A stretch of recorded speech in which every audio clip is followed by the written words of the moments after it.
Hello, beautiful people. It's Judy again from Healthy Life Corner. It's been quite a while. I miss every one of you. Okay, so yeah, I'm so sorry. Parang napabayaan ko kasi itong pag-upload ng mga videos sa aking channel. It's not because I forgot, but it's just that there's a lot of things that came up. Okay, in other words, busy ang lola nyo. Okay. But for my subscribers, especially yung mga subscribers ko na they're so eager to, they're awaiting videos because, they're also trying to monitor ano na ba, saan na ba ako ngayon, at ano na ba ang status ng health ko, at ano na ba ang status ng buhay ko. Well, eto, buhay naman ako, okay. As you can see. Okay, alive and kicking and joyful. Diba? So, marami akong sinishare sa inyo ng mga tips on how to, ang dami, basta mga healthy tips talaga. Kasi this is your Healthy Life Corner, diba? But anyway, we'll just talk about a very simple way of life. Okay, so I remember, sabi kasi ni, sino ba yun? Napoleon Hill. Si Napoleon Hill, he's a great man. Okay, so sabi niya, if your mind can conceive it, if your heart can believe it, then your body can achieve it. So meaning to say, what your mind can conceive, your body can achieve. Ang ganda nun, di ba? Sabi, kung ano daw yung kaya nating isipin, kaya nating i-imagine, pwede daw nating ma-achieve. So, pwede nating makuha.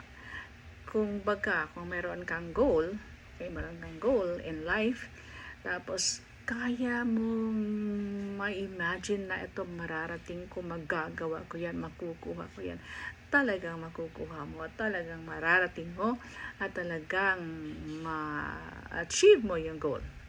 Isn't it perfect? Diba? Yun lang talaga eh. At saka yung isang, di ba kasi sabi, the mind is a very powerful tool. Ito isang makapangyarihang tool? Gamit sa isang tao.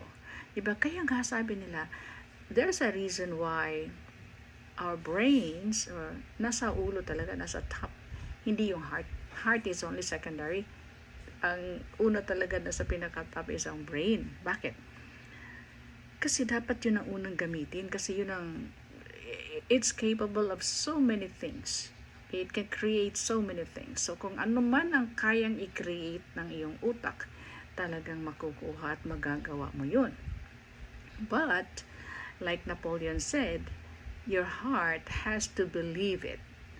Kailangang maniwala si puso na magagawa mo yan. Kasi kung naiisip mo, yan, kaya ko yan, magagawa ko yan, hindi naman naniniwala ang puso mo. Parang merong duda, kaya mo talaga yan? Sure ka? Diba? Ganyan. Mga ganyang episode. Diba? So, merong pag-aalinlangan. So, hindi dapat mangyari yan. Dapat sure ka, 100% sure you believe in your heart that you can really do it. Okay? And that goes true with our health. Okay? Sometimes kasi gumagawa lang tayo ng ating sakit. Kasi akala mo, bakit masakit ang puso? Bakit bakit merong parang painful something dito sa aking heart? Ay, baka may heart disease na ako. Yung mga baka-baka mo, magiging totoo yan. So, wag kang mag-isip ng negatibo kasi yung negatibo na yan, babalik talaga yan sa'yo. So, always think positive things kasi kung ano yung iniisip mo, mangyayari yan. Yan ang scary sa lahat. Kung ano yung kayang i-create, kayang i-imagine ng ating isip, mangyayari yan.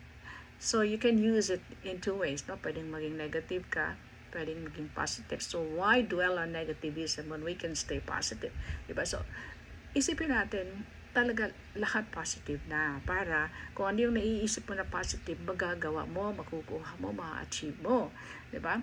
So, if you think if you tell yourself na, I'm healthy, okay ako. Ang katawan ko, meron siyang sariling hospital sa loob.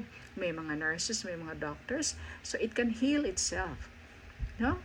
At kaya yan, kayang isipin yan. Kung kaya mong isipin, kayang ma-achieve ng iyong katawan. But, sabi nga, you have to believe it, and also you also have to do something about it. Hindi lang yung gagaling ako. Yun lang, gagaling ako. Di, dapat may gawin ka. Dapat may gagawin ka, but paano ka gagaling? Okay? So, alam mo, sa mundong ito, binibigyan na tayo ng Diyos ng lahat ng ating kailangan. Yung ating pagkain, yung ating gamot, andyan na sa kapaligiran. No? So, I don't want to I want to say anything bad about pharmaceuticals, okay? But I'm not a believer. Hindi ako a believer doon. So, I have my own reasons, and I know how I feel, and I believe in what I think and how I feel.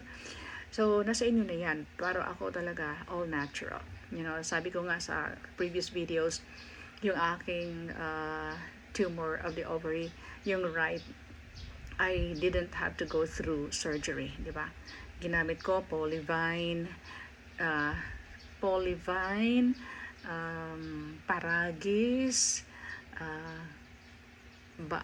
banaba or Goyabano leaves, guava leaves. I'm a huge fan of herbals. Sabi ko, moringa tea. Okay, gumagawa ako ng moringa tea. Simple lang naman. Kuha ka ng malunggay dyan. Hindi mo na kailangan himayin. Diba? May mga ano dyan, yung whole stem talaga with the leaves.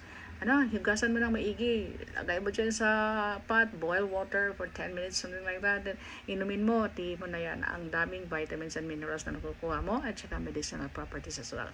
So, ano ba yung sinasabi ko? Always think positive at always be happy. Kailangan happy ka. Kasi pag happy ka, happy lahat ang nakapaligid sa'yo at happy ang katawan mo, and then you know, lahat naman tayo nagkakasakit. Hindi naman yan may iwasan kasi we are tao lang tayo, nagkakasakit tayo. But then you have to help yourself in the first place. Unang-unang gamitin ito. Okay?